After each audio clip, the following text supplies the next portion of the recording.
तो ज्ञानवापी मामले में सुप्रीम कोर्ट में सुनवाई हुई और ज्ञानवापी पर सुप्रीम कोर्ट ने अंतरिम फैसला सुना दिया है। कहा कि शिवलिंग की जगह सुरक्षित रखे, जिला प्रशासन और ज्ञानवापी मस्जिद में नमाज पढ़ने से ना रोका जाए। ये भी एक महत्वपूर्ण बात सुप्रीम कोर्ट ने कही है। यूपी सरकार को नोटिस जारी, सुप्रीम कोर्ट ने जवाब तलब किया है।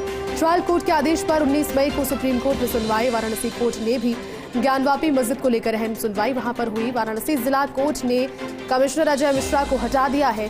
सूचनाएं लीक करने के आरोप में अजय मिश्रा को हटाया गया है। रिपोर्ट जमा करने के लिए 2 दिन की मोहलत दी गई है कोर्ट की ओर से। इसके अलावा कोर्ट के कमिश्नर विशाल सिंह अजय सिंह रिपोर्ट पेश करेंगे। दीवार हटाने, शिवलिंग वाली जगह से मलबा हटाने पर कल सुनवाई होगी।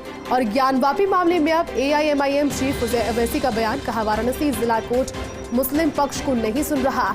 ज्ञानवापी में नमाजियों की एंट्री पर ओबीसी ने खुशी जाहिर की। तो देखिए, एक महत्वपूर्ण दिन आज ज्ञानवापी मसले पर, चूंकि देखिए फैसला जो आया है वो कहीं ना कहीं ये है कि 9 तालों के बाद में वजूखाने को सील तो किया गया है, लेकिन साथ ही साथ नमाज पढ़ने से भी नहीं रोका जाएगा। ये भी सुप्रीम कोर्ट ने साफ किया है। लेकिन महत्वपूर्ण ये हो जाता है कि अजय मिश्रा जो कि कमिश्नर थे, उन्हें फिलहाल इस कार्रवाई से हटा दिया गया है। उन पर आरोप है कि उन्होंने गुप्त सूचनाओं को लीक किया है और इसके अलावा अगले 2 दिनों के लिए मोहलत दी गई है। रिपोर्ट तैयार की जाए, रिपोर्ट सौंपी जाए। तो ज्ञानवापी में क्या बाबा है, ये सवाल लगातार पूरे देश में इस वक्त चर्चाओं का विषय है। पूरा सर्वे वहां पर हो चुका है, सर्वेक्षण हुआ है। सर्वे के दौरान ज्ञानवापी में शिवलिंग मिलने का दावा भी हिंदू पक्ष की ओर से किया जा रहा है और ज्ञानवापी की लड़ाई अब तेज हो चली है। देखिए, सूचनाएं लीक करने के आरोप में अजय मिश्रा को हटाया गया, जो कि कमिश्नर के तौर पर इस कार्रवाई में शामिल भी थे। रिपोर्ट जमा करने के लिए अगले 2 दिन की मोहलत भी दी गई है। अधिक बातचीत के लिए UP news editor Gyanendra Shukla इस वक्त हमारे साथ फोन लाइन पर जुड़ गए। ज्ञानेंद्र जी, देखिए सुबह हमने जानकारी दी भी थी और आज का दिन जिस तरह से महत्वपूर्ण ज्ञानवापी मसले को लेकर रह सकता है, ऐसा ही कुछ हुआ। सुप्रीम कोर्ट का फैसला यहां पर मिला जुला आया और साथ ही साथ एक बड़ा कदम उठाते हुए अजय मिश्रा को भी हटा दिया गया है। क्या पूरी जानकारी आज?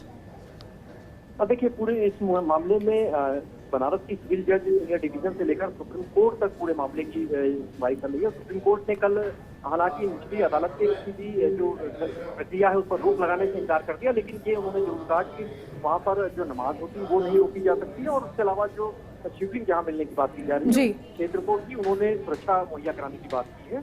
निचली अदालत में अगर बात करें तो वहाँ पर सुनवाई 2 दिन की मियाद मिल गई थी कल, क्योंकि जो कोर्ट कमिश्नर अजय मिश्रा को हटाया गया, उनके जरिए ये आरोप था कि वो कई सारी जानकारियां मीडिया तक लीक हो रही थी और गोपनीयता भंग हो रही थी, इसी वजह से उन्हें हटाया गया। तो अब विशाल सिंह और अजय ये इन 2 के जरिए की पूरी जानकारी यहाँ पर जो वीडियोग्राफी हुई है और इसके अलावा जो सर्वे हुआ है वो अदालत के सामने पेश किया जाएगा। वो एक जब सामने आएगी उसके बाद अदालत इस मामले में तय करेगी कि उसका अगला रुख क्या होगा, क्योंकि इस मामले में शंगार गौरी ने उल्टा करने की अनुमति मांगी गई थी बाद में, जो 5 महिलाएं हैं दिल्ली की।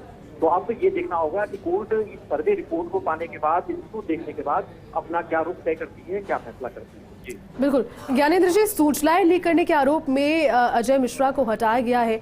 चूंकि देखिए, सर्वे और सर्वेक्षण की बातें जब की जा रही थी, कमिश्नर से जुड़ा हुआ एक विवाद भी सामने आया था, उन्हें बहाल फिर से किया गया और उसके बाद में सूचनाएं लीक करने का आरोप उन पर है। इस पर क्या कहेंगे? जी बिल्कुल, अजय कुमार मिश्रा जो कोर्ट कमिश्नर थे पहले, उनके ऊपर यही आरोप रहा है कि उनका एक कैमरामैन था और उसे कहा जा रहा था कि उनके कैमरामैन के जरिए जो यहाँ पर वीडियोग्राफी हो रही थी उसके फुटेज बाहर आए हैं और अंदर की तमाम जानकारियां बाहर आई हैं, क्योंकि अदालत ने पहले ही निर्देश दिए थे कि बड़ी गोपनीयता के साथ सारी जानकारी अदालत के सामने पेश की जाए, लेकिन उससे पहले ही खबरें लीक हो रही थी और यही वजह थी कि अदालत की थोड़ी सी नाराजगी हुई। उस गलती के साथ ही अजय मिश्रा को हटाया गया है और बाकी जो कोर्ट कमिश्नर है उसके जरिए अब सर्वे की जो कार्रवाई है वो रिपोर्ट जो तैयार की जाएगी उसके जरिए तैयार की जाएगी, वही अदालत उस पर उसको गौर करेगी और अगला फैसला अपना सुनाएगी। जी बिल्कुल। चलिए ज्ञानेंद्र जी, बहुत बहुत शुक्रिया फिलहाल तमाम जानकारी के लिए।